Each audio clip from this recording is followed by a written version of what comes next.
नमस्कार, मैं हूं हर्षदा सावंत और सीएनबीसी आवाज पर आप देख रहे हैं आपका पसंदीदा शो आवाज एंटरप्रेन्योर।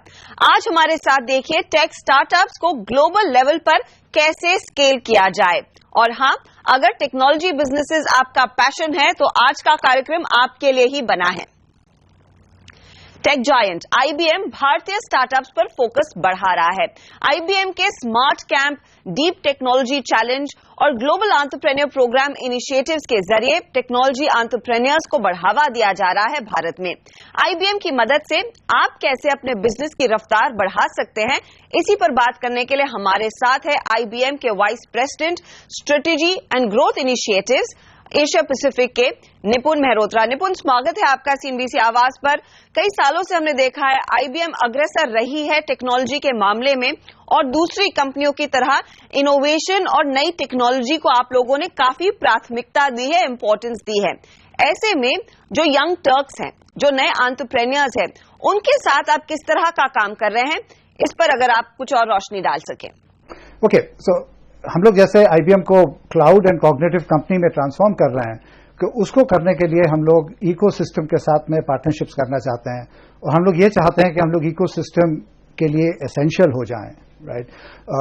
और what we mean by the ecosystem is investors, startups हो गए, कॉर्पोरेट इंक्यूबेटर्स हो गए, यूनिवर्सिटीज, एकेडमी एटसेट्रा। सो जो भी टेक बेस्ड डिसरप्शन हो रहा है मार्केट में, उन सब के साथ में हम लोग पार्टनरशिप्स करना चाहते हैं। क्योंकि नई टेक्नोलॉजी को आप सपोर्ट करते हैं तो किस तरह की कंपनियों के साथ काम करते हैं, स्पेशली जब स्टार्टअप्स की बात आती है। हमने देखा है भारत में B2C यानी कि कंज्यूमर ड्रिवन कई नए बिजनेसेस खड़े हुए हैं पिछले कुछ सालों में। क्या उनके साथ आपका लगाव ज्यादा है या फिर B2B यानी कि एक कारोबार जो दूसरे कारोबार को सपोर्ट करता है, जैसे कि आईबीएम खुद करता है, उसको आप ज्यादा प्रायोरिटी देते हैं? हम लोग वैसे तो देखिए सबके साथ काम कर रहे हैं, B2B हो या B2C हो, राइट। और कभी कभी B2B2C भी होते हैं काफी सारे स्टार्टअप्स। तो हम लोग वैसे तो काम सबके साथ कर रहे हैं, but I think B2B startups need a little more encouragement. We are seeing or we have not seen enough of B2B in the country, and that's why we are specifically focused on using some of our deep tech capabilities to help B2B companies build really innovative business models for their customers, right? And this year, particularly in our GEP program, what we have started is to focus by industry segment. So we broke up the GEP into fintech, into deep tech, into health technology areas, etc. And by doing that, I think we can bring in a level of specialization as well as link the startups and the ecosystem to the relevant customers also, right? So I think it deepens the program. It gives it much more credibility. आपके दो initiatives हैं, एक तो IBM entrepreneurship programme और दूसरा है आपका smart camp challenge. इनकी खासियत क्या है और इसका क्या स्कोप आगे आप बढ़ाना चाहेंगे भारत में? पहला तो हो गया कि हम लोग इनकरेज करते हैं स्टार्टअप्स को हमारे साथ आके कस्टमर्स के साथ में काम करें, कस्टमर्स के साथ में co-create करें solutions. And we have set up IBM Garage in Bangalore, in Mumbai, in other places, etc. And we think that's a powerful way of bringing the external innovation जो startups में हो रहा है into real life problem solving with our customers and with IBM solutions together. So that is one. And as a part of that, we also have the GEP program where we have created India's biggest B2B startup program with over 800 to 1,000 startups. So that is the first pillar. The second pillar is we are trying to mentor startups. We are helping them with our deep tech expertise, with our business expertise, with industry knowledge. We are helping them with management tools like जैसे design thinking हो गया, उनके साथ में design thinking sessions करके उनके जो business model हैं उनको हम लोग रीशेप करने की कोशिश कर रहे हैं, उनको मदद कर रहे हैं उस एरियाज में।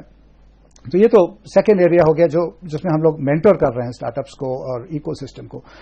जो तीसरा है इज अबाउट आर्टिफिशियल इंटेलिजेंस। आपने तो सुना होगा artificial intelligence is becoming very very popular And I think there are at least 200 companies in India which are developing solutions around artificial intelligence. So, अगर आप अभी कोई नई कंपनी स्टार्ट कर रहे हैं, टेक्नोलॉजी लेके डिसरप्ट करने की कोशिश कर रहे हैं, और अगर आप आर्टिफिशियल इंटेलिजेंस का इस्तेमाल नहीं कर रहे हैं या सोच भी नहीं रहे हैं, तो मेरे ख्याल से आप 2 स्टेप्स ऑलरेडी पीछे हैं. You're already 2 steps behind. So you should be thinking about how do you take artificial intelligence and machine learning and natural language processing, etc., those kind of techniques, and really using it to provide a big business differentiation to your startup. निपुण, cloud credits के अलावा दूसरे किस तरह के incentives मिल सकते हैं अगर कोई इनमें से किसी भी प्रोग्राम के साथ जुड़ता है? खाली क्लाउड के क्रेडिट्स नहीं है, उसमें वॉटसन और artificial intelligence and cognitive solutions और मेनी अदर सॉल्यूशंस के भी क्रेडिट्स मिलते हैं स्टार्टअप्स को. सो एक तो क्रेडिट हो गया, राइट. दूसरा, कस्टमर्स के साथ में आके हमारे साथ काम करिए, को create with us, co innovate with us, with our customers. तो ये तो दूसरा फायदा हो गया. तीसरा, come and explore IBMer skills. We have very deep skills in our labs, in our business teams, in our industry teams. So come and reach out to IBMers. You will get a lot of help from IBMers as we try to mentor startups. The last one I would say is we have access to probably the world's best technology, whether it is artificial intelligence or it is Bluemix platforms or it is cloud software or any other solution you look at. We have access to deep technology. So come and take advantage of that, right? Come and explore some of these areas with us. So technology, customers, IBM experience as well as credits are some of the things that the startups can benefit from. शुक्रिया निपुण, बहुत बहुत धन्यवाद इन तमाम बारीकियों पर रोशनी डालने के लिए और समझाने के लिए कि आईबीएम किस तरह से जुड़ रहा है और स्ट्रेंथन कर रहा है अपने टाइज भारतीय स्टार्टअप इकोसिस्टम में. इसी के साथ हम लेंगे एक छोटा सा ब्रेक, लेकिन आगे एक झलक देखेंगे कि किस तरह की कंपनियों ने काम किया है आईबीएम के साथ मिलकर.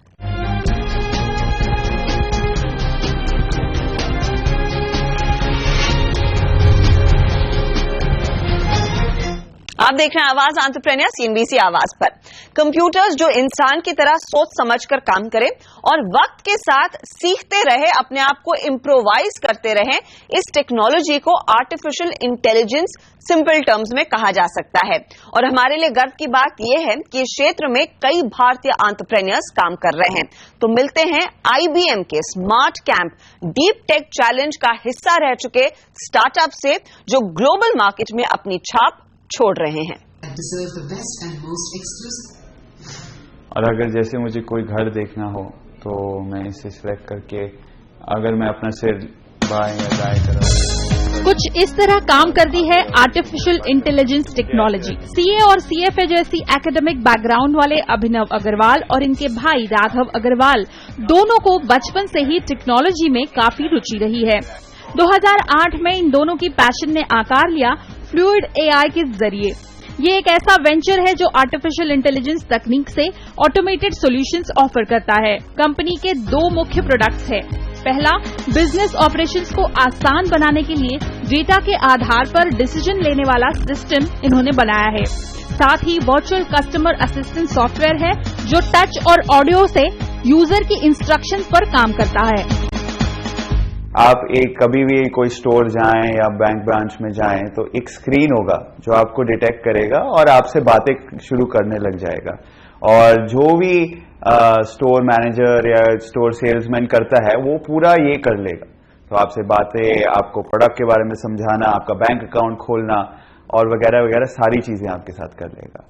और दूसरा एंड पे जो हम करते हैं वो हम एक कंपनी के डेटा पे बैठते हैं. हमारा आर्टिफिशियल इंटेलिजेंस बैठता है, वो डेटा पे सीखता है कंपनी का जो डेटा होता है कस्टमर्स के बारे में, और उसके बेसिस पे वो डिसीजंस बनाता है कि कौन से कस्टमर को क्या बेचना चाहिए, या अगर कोई कस्टमर ने उनको कोई जवाब भेजा है या टिकट भेजा है कि मेरा ये इश्यू है, तो वो उसे समझ के खुद जवाब देना और उनका प्रॉब्लम सॉर्ट आउट करना पूरा कंप्यूटर के जरिए.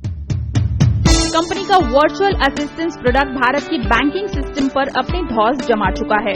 देश की टॉप 5 बैंक्स और बार्कलेज, एमिरेट्स, एनबीडी जैसे इंटरनेशनल नाम फ्लूइड एआई की क्लाइंट लिस्ट में शामिल है.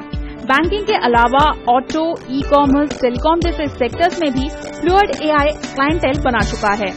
रूरल में ये टेक्नोलॉजी भी जाए, क्योंकि रूरल में इसका बहुत लाभ हो सकता है, क्योंकि जैसे लोग टेक्नोलॉजी से इंटरेक्ट कर सकते हैं, वो अपने बैंक अकाउंट खोल सकते हैं और जो सुविधाएं उनको शायद नहीं मिलती अभी रूरल एरियाज में, वो इस टेक्नोलॉजी के जरिए मिलने शुरू हो जाएंगे। तो इसमें हम ये भी कर सकते हैं कि डॉक्टर से आपको बात करनी है तो आप उनसे बात कर सकते हैं, उनसे फीडबैक ले सकते हैं। तो वो सब जो नहीं मिलता रूरल में, वो सब इसके जरिए मिलने लग जाएगा। आपको जानकर हैरानी होगी, अग्रवाल ब्रदर्स ने महज 1000 रुपए की लागत से अपने कारोबार की शुरुआत की और आज कंपनी सालाना 75% की ग्रोथ बनाए हुए है। साथ ही विश्व स्तर पर विस्तार के तगड़े प्लान्स भी बना रही है। अब ज्यादा हमारा फोकस ग्लोबल एक्सपेंशन पे हो गया है कि दुनिया में अलग अलग जगह और इकोनॉमीज में अब हमारे डिप्लॉयमेंट्स हो। वैसे तो हमने अभी middle east, Europe, US, Asia को काफी और ऑस्ट्रेलिया को काफी कवर किया हुआ है। तो अभी फोकस तो है कि अब दुनिया भर में कहाँ भी जाए वो हमारी टेक्नोलॉजी देख के उसका इस्तेमाल करें। इस तेज रफ्तार ग्रोथ का श्रेय अभिनव IBM के smart camp deep tech challenge को देते हैं। दरअसल फ्लूइड AI ने पिछले साल इस प्रतियोगिता को जीता है। इस कंपटीशन के दौरान इन्हें IBM से टेक्नोलॉजी और बिजनेस दोनों को आगे कैसे बढ़ाया जाए, इसके गुर सीखने को मिले। जीतने के बाद फिर IBM ने जो बाद में हमारे साथ टेक्नोलॉजी में सपोर्ट किया है और आजकल हमारे साथ क्लाइंट्स की तरफ जॉइंटली प्रोडक्ट्स बना रहे हैं जो क्लाइंट्स को लेके जा रहे हैं। तो इस सब इकोसिस्टम के जरिए हमें बहुत लीप मिल रही है, जो शायद ज्यादा टाइम लेता वो अब एक बहुत कम समय में कंपनी आगे दौड़ रही है। Big insight and data explorer are key components of our product and they are used. Deep tech challenge में हिस्सा लिए एक और स्टार्टअप से हम मिले, फाइंडेबिलिटी साइंसेस। ये कंपनी बिग डेटा और कॉग्निटिव कंप्यूटिंग के जरिए प्रोप्राइटरी सॉल्यूशंस मुहैया करती है। प्रोप्राइटरी सॉल्यूशंस यानी हार्डवेयर और सॉफ्टवेयर प्रोडक्ट के कॉम्बिनेशन से बनाए प्रोडक्ट या सर्विसेज। इसमें खास तौर पर कंज्यूमर की जरूरत के मुताबिक आर्टिफिशियल इंटेलिजेंस टेक्नोलॉजी की मदद से क्यूरेटेड डेटा और प्रेडिक्टिव एनालिटिक्स सॉल्यूशंस ऑफर किए जाते हैं। लोग क्या है, इंटरव्यू देते हैं, they give you resume, but how do you know कि ये पर्टिकुलर पर्सन ये हमारा ऑर्गेनाइजेशन में फिट होगा या पर्टिकुलर स्किल सेट में फिट होगा?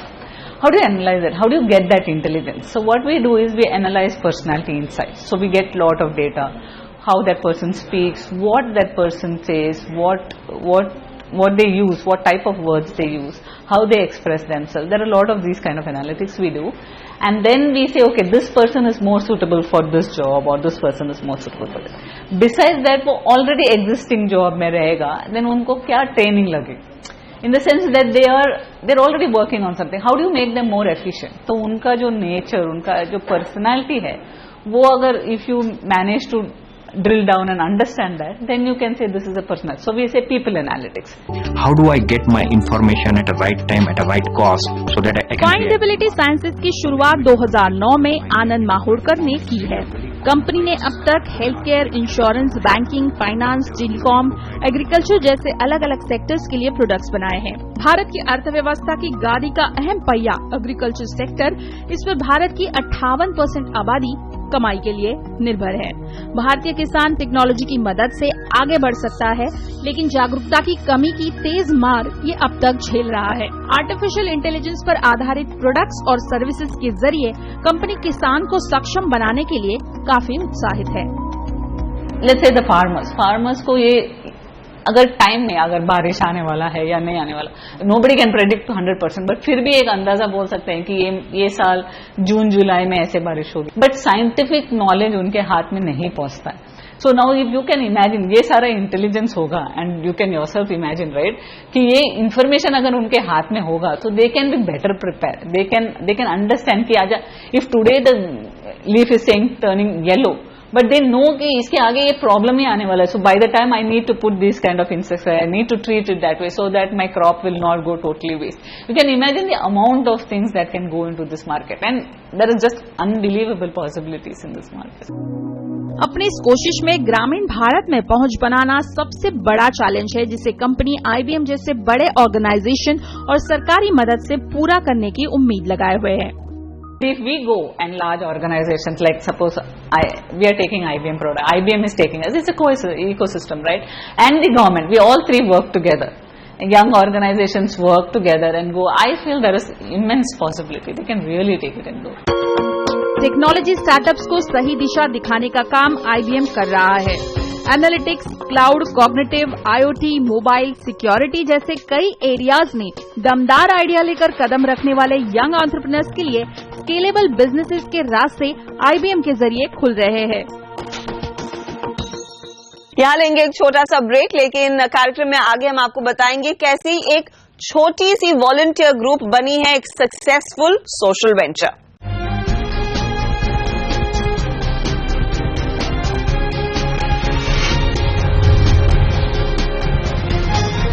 कचरे की रिसाइकलिंग स्वच्छता और विकास का नया मंत्र बन गया है और इसी मंत्र को बढ़ावा दे रही है मुंबई की RUR ग्रीन लाइफ, जिसकी शुरुआत एक वॉलंटियर ग्रुप की तरह हुई लेकिन आज एक सफल सोशल वेंचर बन चुकी है। आइए देखते हैं कैसे बड़ी कंपनियों के साथ मिलकर RUR ग्रीन लाइफ एक क्लीन और ग्रीन इंडिया बनाने में मदद कर रही है। स्कूलों में पर्यावरण को लेकर जागरूकता बढ़ाने के मकसद से मोनिशा नार्की ने 2007 में RU रिसाइकलिंग की शुरुआत की और तब से वो रिड्यूस, रीयूज और रिसाइकल के नारे के साथ आगे बढ़ रही हैं।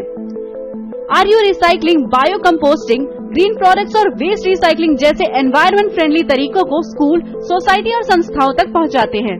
बायो कंपोस्टिंग के लिए हमने सोसाइटीज के साथ प्रोजेक्ट किए और वहाँ पे 100 फैमिलीज हो या 200 फैमिलीज हो, कम्युनिटी लेवल पे एक साथ जुड़ के उनका वेस्ट हम कन्वर्ट करते।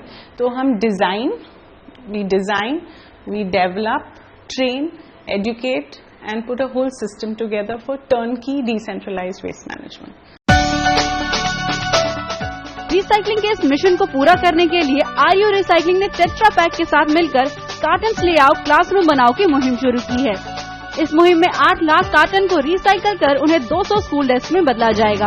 रिलायंस फ्रेश और सहकारी भंडार के साथ मिलकर RU रिसाइकलिंग इस मुहिम में इस्तेमाल किए हुए कार्टन को इकट्ठा करने और रिसाइकलिंग कर क्लासरूम बनाने में मदद कर रहा है। मुंबई में चल रही ये मुहिम 6 हफ्तों तक चलेगी। Our objective is first to strengthen it further in Mumbai. उसके बाद हम इसको पूना लेके जाएंगे और उसके बाद हम दूसरे सिटीज भी है, जैसे बैंगलोर है, दिल्ली में, जहां पे हमारा कलेक्शन तो एनीवे बढ़ता जा रहा है, तो हम वहां पे भी ले जाना चाहते हैं। RU रिसाइकलिंग फिलहाल अलग अलग कैंपेन और संस्थाओं के साथ मिलकर कम्युनिटी प्रोजेक्ट्स पर काम कर रही है। कंपनी अब तक 50 स्कूल और 10 कॉर्पोरेट्स को अपने प्रोजेक्ट्स का हिस्सा बना चुकी है। इस सोशल वेंचर का मकसद है कि आने वाले दिनों में लैंडफिल वेस्ट को कम करना। और जाते जाते नजर डाल लेते हैं इस हफ्ते की बड़ी खबरों पर। कोवर्किंग स्पेस इनोवेट में online deal making platform let's venture और Mumbai based seed investment platform venture catalyst ने निवेश किया है। इस एंजल राउंड में विजय शेखर शर्मा, राजन आनंदन, कुणाल शाह, गिरीश मातृभूतम, पुनीत सोनी और आनंद शेखरन जैसे दिग्गजों ने भी हिस्सा लिया है। एंटरप्रेन्योर्स, फ्रीलांसर्स, SMEs में बढ़ती ऑफिस स्पेस की जरूरत को इनोवेट पूरा कर रहा है। ऑफिस के अलावा वर्कशॉप, इवेंट मेंटर्स और इंडस्ट्री एक्सपर्ट से कनेक्ट, लीगल और अकाउंटिंग सर्विस भी इनोवेट ऑफर करता है। दिल्ली, चंडीगढ़ और बेंगलुरु में सेंटर्स हैं और जल्द ही 2 नए सेंटर शुरू होने के कगार पर हैं।